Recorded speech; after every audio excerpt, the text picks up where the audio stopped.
ગીર સોમનાથ જિલ્લો પ્રવાસનની દ્રષ્ટિએ મહત્વનો જિલ્લો છે।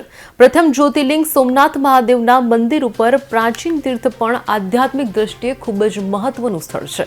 પ્રવાસીઓની સગવડતાને ધ્યાનમાં રાખીને જિલ્લા કલેક્ટરે પ્રાચીન તીર્થ ખાતે નેશનલ હાઈવેથી માધવરાય મંદિર સુધીના રસ્તાના કામનું ખાતમુહૂર્ત કર્યું હતું। આજે નેશનલ હાઈવેથી પ્રાચીનો જે પીપળો છે ત્યાં સુધીના 7 મીટરના સિમેન્ટ રોડનું જે પ્રવાસનમાં મંજૂર થયો છે તેનું ખાતમુહૂર્તનો આજે કાર્યક્રમ રાખેલ।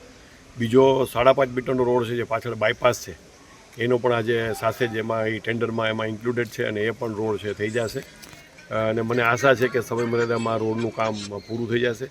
બીજા જે આ જે કાયમી પ્રશ્નો જે છે જે અત્યારે બધા આપણને જે રજૂ કર્યા છે એ વ્યાજબી છે। મેં છેલ્લે વિઝિટ કરી ત્યારે મેં કીધું હતું એટલે થોડું આ જગ્યા ચોખ્ખી થાય, જે કાપ ભરાઈ ગયો ચોખ્ખો થાય, એનું પિચિંગ વર્ક થાય અને અહીંયા જે આ બધા આપણા પ્રવાસનમાં જે અમારી ઓલરેડી ડિમાન્ડ વહી ગઈ છે ને ટૂંક સમયમાં મંજૂરી થઈ જશે એ ગ્રાન્ટની ફાળવણી થાય ત્યારે અહીંયા બ્રિજ 2 બની જાય જવાનો, પાછળ મંદિરે જઈ શકાય, પાછળ શીતલા માતાના મંદિરે। અને જે ખાસ તો માધવરાયજી ને લક્ષ્મીજીનું જે પ્રતિમાઓ છે, જે મૂર્તિઓ છે એના મહત્વ એ છે કે એના ચરણ છે ને એ આ સરસ્વતી નદીમાં ભીંજાયેલા એના સ્પર્શ થવો જોઈએ।